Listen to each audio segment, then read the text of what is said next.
Bukan Erick Thohir namanya kalau tidak totalitas dalam pekerjaannya. Mantan bos Inter Milan ini semakin menunjukkan taringnya di BUMN.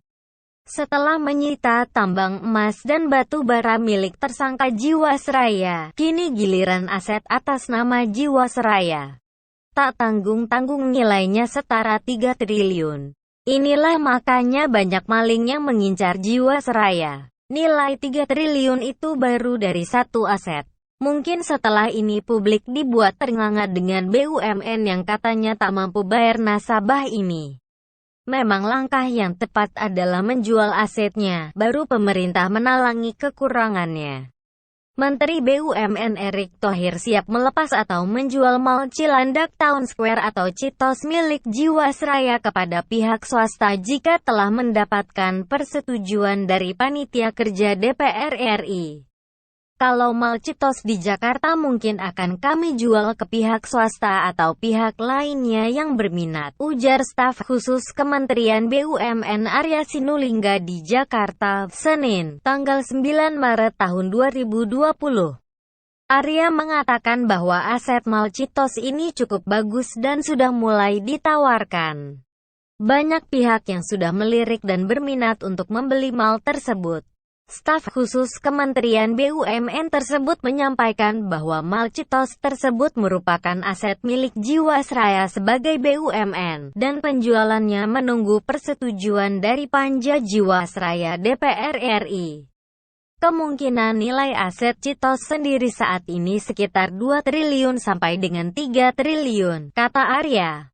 Rencana penjualan Mall Citos itu, lanjut Arya, merupakan rencana penjualan aset-aset milik Jiwasraya dalam rangka upaya penyelamatan perusahaan asuransi pelat merah tersebut. Ada juga rencana pembelian aset. Aset-aset Jiwasraya bisa dibeli oleh subholding asuransi sehingga didapatkan dana tunai secara langsung. Karena kalau tidak nanti menunggu lama terkait penjualan aset di mana saat ini untuk penjualan bangunan setahun atau 2 tahun baru laku, ujarnya. Kementerian BUMN tidak ingin ketika aset Jiwasraya tersebut dijual harga penjualannya tidak optimal. Sebelumnya tim jaksa penyidik Kejaksaan Agung menyegel 6 bidang tanah dan bangunan di Jakarta Selatan terkait upaya pencarian aset dalam penyidikan dugaan perkara tindak pidana korupsi dalam pengelolaan keuangan dan dana investasi pada PT Asuransi Jiwasraya Persero Terbuka. Kepala Pusat Penerangan Hukum Kejaksaan Agung Hari Setiono merinci alamat penyegelan yakni tanah dan rumah di Jalan Mas Murni Blok D2 nomor 11 Jakarta Selatan. Tanah dan rumah di Jalan Puri Kasablanka lantai 21 nomor 6 Jakarta Selatan. Tanah dan rumah di Jalan Mas Murni D11 Permata Hijau Jakarta Selatan.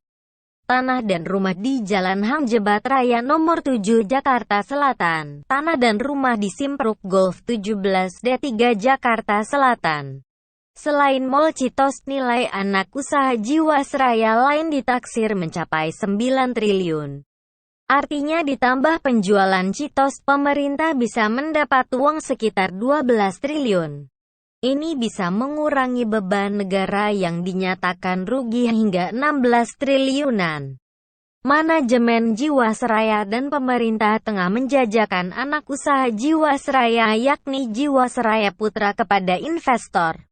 Ini bagian dari strategi untuk menangani tekanan keuangan yang membelit perusahaan. Lantas, berapa valuasi Jiwasraya Putra? Staf khusus Kementerian Badan Usaha milik Negara Arya Sinulinga mengatakan valuasi anak usaha tersebut sebesar 9 triliun. Ia menjelaskan, beberapa produk Jiwasraya akan diturunkan ke Jiwasraya Putra. Ini salah satu yang menyokong nilai anak usaha tersebut. Ada produk-produk dia yang bagus terlepas dari sisi keuangannya.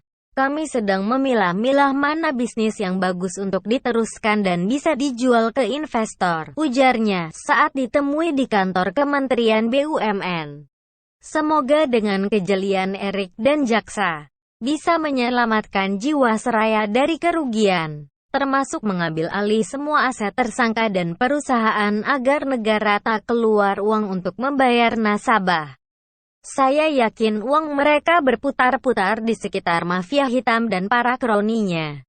Perusahaannya bisa saja dibuat rugi atau pailit, tapi nyatanya uangnya dibuat membeli aset yang lain.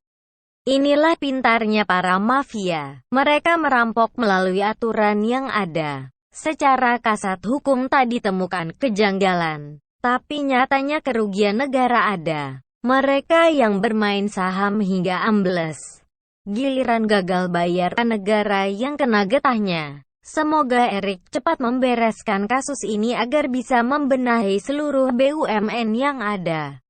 Saya yakin kalau semua menteri meniru etos kerja Erik, maka Indonesia bisa cepat maju dan sejahtera.